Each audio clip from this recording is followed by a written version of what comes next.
Yo, it's your boy Syntax again. Just another video we're going to talk about today.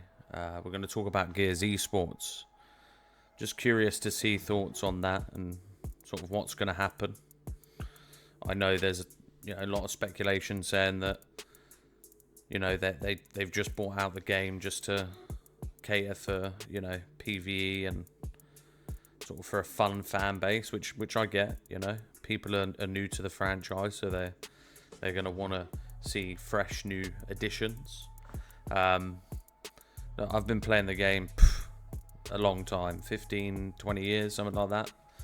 And I've seen it grow. I've seen it come from grassroots. So, EGL all the way to Hypefest Station. I personally didn't go to Hypefest Station, but obviously from seeing it.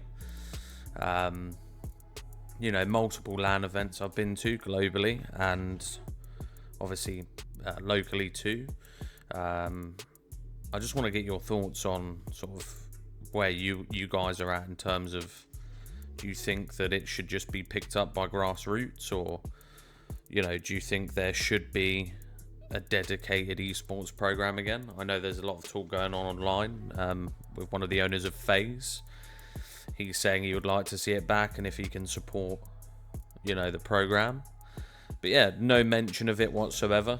Look, I get that there are multiple competitive game modes in ranked, so I don't know. It doesn't make sense to not have an esports program at least. Whether it be supported through Microsoft at, I guess a subsidized rate, really.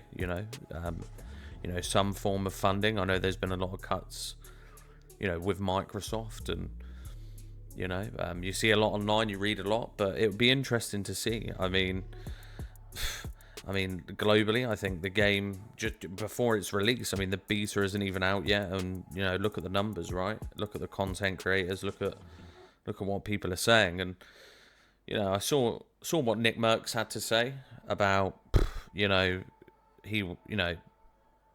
he doesn't think that Gears is going to pop because of the difficulty of the game. But aren't all games hard at a high level? I'm just a bit confused, to play Apex at a high level. Again, that game takes dedication, obviously talent, but a huge learning curve. With any esport, there's a huge learning curve between being the best in the world to being an average player, placing in the middle of the bank. It's just doesn't make sense to me. But I get Nick's point. You pick up a controller, you play Call of Duty, you turn your Xbox on your PC, whatever it may be, you can just pick it up and play. I get that impression from this game, from Gears of War E-Day. I get the impression that people are going to be able to just pick up the game and just play. But that needs to be backed up by some form of program, whether it be Gears themselves or Microsoft or, this grassroots. We've been through a lot of grassroots with Gears through the years until it officially got picked up back in Gears of War. It was just before Gears 4 that it got picked up, and look, we've been through our struggles, man. The game doesn't have to have esports. I get it. There's going to be people out there that don't compete, that, have certain views on esports, and sort of, there's a lot of people that not despise it, but feel as if it doesn't even have to happen due to multiple reasons. Obviously, there are a lot of games out there that don't support esports and don't have the correct funding, but I guess you can't really say it's free marketing, but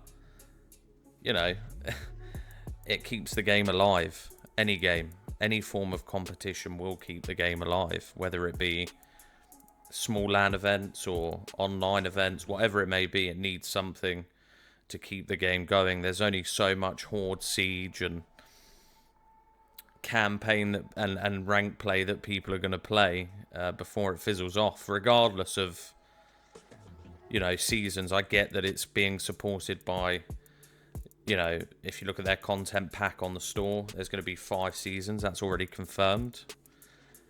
But what happens in between those seasons? Obviously, updates, you know, extra content, camos, etc., etc. But it's only going to keep people interested for so long, you know, especially if you're playing and you're playing ranked and you're getting through those high ranking points. And you know what's next, right? Yes, you know, you can create content, YouTube, Twitch, but you know, competition sells, man. Whether it be, you know, Call of Duty, Apex, whatever it may be, you know. And they've obviously they've catered for the player that can just pick up the controller and play. That's what this game looks like.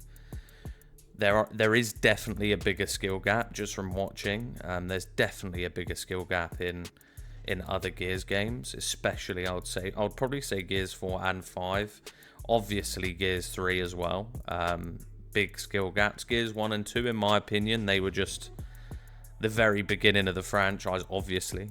But you know, Gears 1, very buggy. You know, Reloaded again.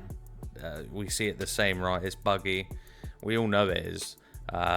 Gears 2, again, that was exactly the same. You saw an improvement in Gears 3, especially with the Nasher, you know, Lancer, and tactical gameplay, strategy, all of that sort of stuff, knowing certain positions. So I just want to hear everyone's thoughts on sort of where you think the game will be at, if there will be a circuit, or if Microsoft or the Coalition or whoever it may be will support the game. But look, guys, I'm going to close it up there. I hope you enjoyed the video. Don't forget to like and subscribe. Obviously, you don't have to, but would appreciate it. Helps grow the channel. Much love.